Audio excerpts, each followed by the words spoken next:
You can make your voice recording amazing by following a simple process in Audacity. In fact, this simple process is the basic to make the sound better. The steps are involved with these 4 audio effects. I will show the proper configuration in each step and explain why you should do it. Instead of watching this video just once, you should watch it a couple of times. Trust me, that will take your audio editing skill to a whole another level. The order of these effects matters a lot, especially at the beginning of your audio editing journey. Each effect also has to be configured properly. Otherwise, the audio will become worse instead of being better. In this video, I will show you the proper order of the effects and the right configurations. The result you will get by following this process will be amazing. The correct order of the effects will be like this. So 4 effects have to be applied in 5 steps. The normalize effect has to be applied at the start and at the end. If you are a beginner, you should follow the order like this. Once you gain experience, you can rearrange the order after understanding what each effect does. Before getting into the details of each step, I will show you a quick and easy way to make the sound better. It is as easy as clicking a button. The waveform you see on the screen is a raw recording. I have not added any audio processing to it yet.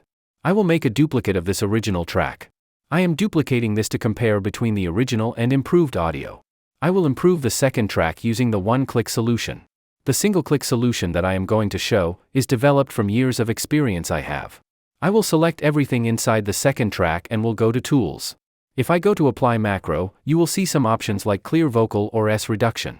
I also have Improve Overall Experience, Interview Improvement, and Podcast-Specific Improvement, etc. I have a total of 11 different variations to tackle different scenarios. All these works on the raw recording. If I apply any of these, the audio will be improved instantly. Let's say I want a clear vocal improvement. The audio is improved almost instantly. Let's listen to the original and improved audio to compare. Why you should use Audacity?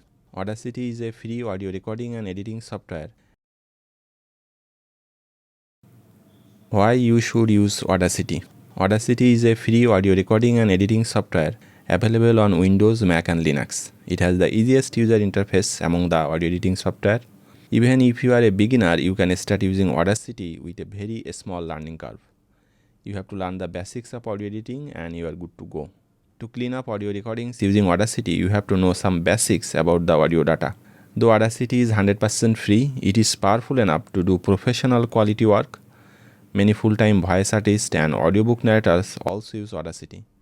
You have to understand how to identify an audio problem. You have to know which action you need to take.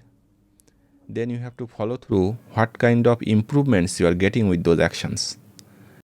So you see, what a difference was made in the listening experience just in a single click. You can make this type of single-click solution on your own using the effects I show you next. Alternatively, you can get these solutions from me. The 11 fantastic macros are available on this Buy Me a Coffee page. The installation process of these macros is very easy. I have received a very positive response from the users of these macros. The macro description page has a link to a detailed installation video.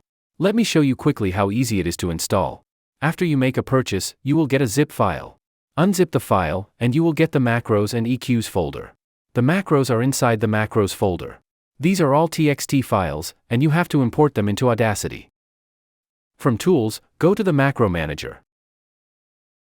Click on Import and browse to the location where the file was unzipped. I will find the location from this browser window. You will see a Macros and EQs folder.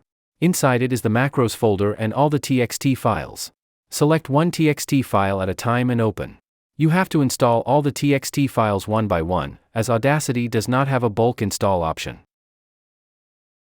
I already have the macros, so it is asking for overwrite. For you, the macro will appear on the left side.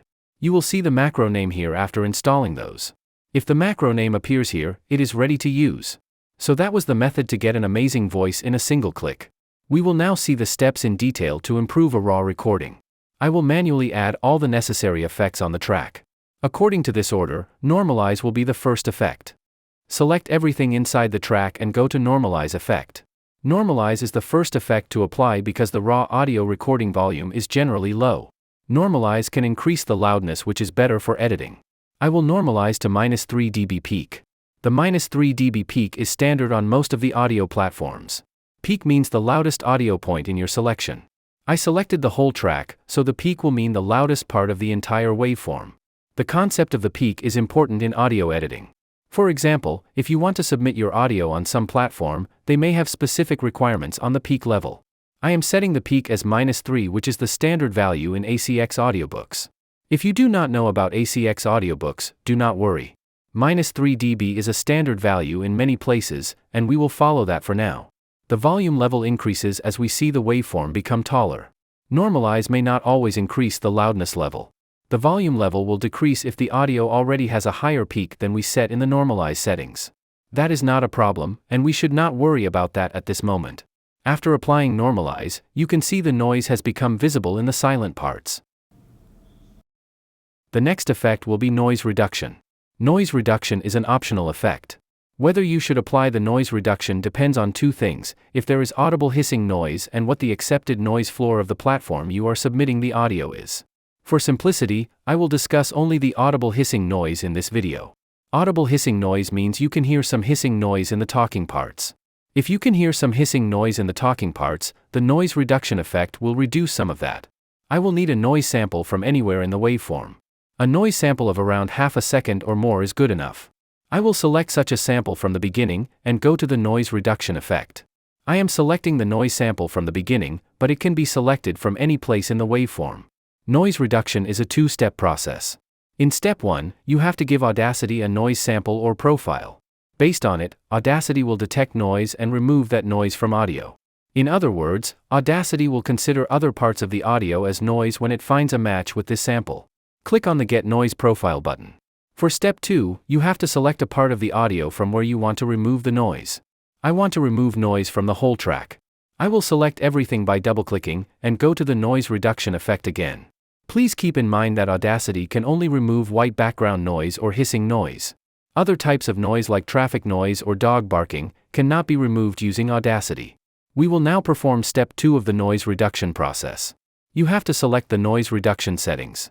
These 3 sliders let you do that. For best noise reduction, all these sliders should be at 6. Best noise reduction means noise will be removed without altering the audio quality.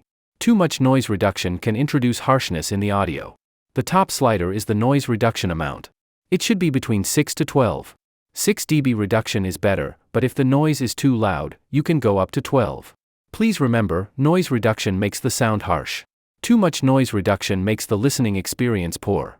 I will set it to 12 for demo purposes, but keep in mind that 6 is the best setting on all 3 sliders. Make sure the Reduce Radio button is selected. Click OK to apply the noise reduction settings. The audio is now noise reduced. If we check the beginning part, you will see less noise in the meter.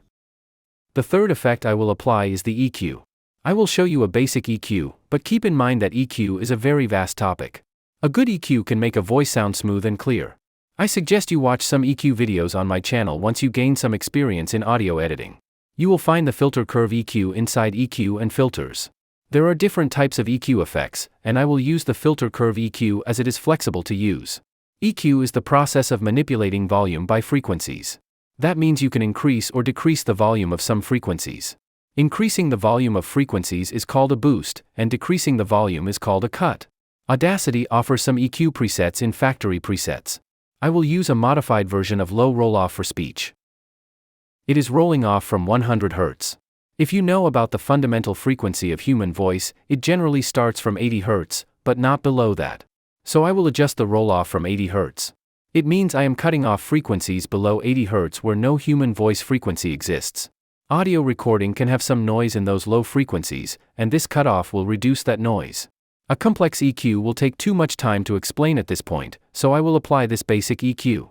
I offer customized EQ for voice. But it will make sense if you have some experience in audio editing. I will put some links in the description about my audio services, courses, and tools. I suggest you explore those to find what you need at the moment. After EQ, the next effect is very important. It is the compressor effect that reduces the dynamic range. Dynamic range means the volume gap of loud and quiet sounds of your voice. If the dynamic range is too big, some parts of the recording may become very difficult to hear. The recording I am working with has no such big difference. Still, applying the compressor effect will make the voice crunchy and crispy. A little bit of compression makes the recording smoother to listen to. Compressor configuration varies for each recording. I will show you a generic compressor with some guidelines. You should check the compress based on peaks. Because I configured the settings based on peak value. If I do not keep this box checked, it will alter the compression mode, and my settings may not be valid for that compression mode. The compressor will be active above the threshold value. It is an important setting in the compressor. If I set a threshold like -9, the compressor will only be active above -9 dB. The lower I go, the more compression will happen. If I set -15, then I will get more compression than if I had set -9. If you set this value too low, the sound may become unnatural. For this video, I will use -15 dB. You should use something between -9 and -15 based on how much compression you need. The noise floor should be higher than the noise recording in the meter. The default -40 dB will be okay for this audio sample. The ratio sets how much compression will be done. The more ratio you set, the more compression will be done. Usually something between 2:1 and 4:1 works on most of the recording. I will use 3:1. Please note that the amount of compression needed depends on the dynamic range. Too much compression can make the voice unrealistic. If you see current settings making your voice unnatural, you should apply settings with less compression. I will keep attack time and release time to its default value. The makeup gain checkbox does not matter if I normalize the audio after compression. I will apply these compression settings. The compression is done, and I will apply normalize again to adjust its peak level. Compression can make the peak louder than the standard -3 dB peak. Normalize to -3 dB will adjust the peak to the standard level. The editing is done, and let's listen to it. Why you should use Audacity? Audacity is a free audio recording and editing software available on Windows, Mac and Linux. It has the easiest user interface among the audio editing software. Even if you are a beginner, you can start using Audacity with a very small. So this was the process of making raw audio better in Audacity. If you think about meeting the guidelines of some platforms, you may have to use effects like loudness normalization. Things like that are taught in my Audacity course for beginners. If you want to get professional quality editing, I recommend you enroll in the course. Even if you do not need professional grade audio, but want to learn audio editing in an easy and step-by-step manner, this course will help. I will put the course link and macro pack link in the description. These macros not only make your sound better but also can help in your learning process a lot. If you analyze the macro, which effects are used, and in what configurations, you will fast-track your learning. Thanks for watching this video, and see you next.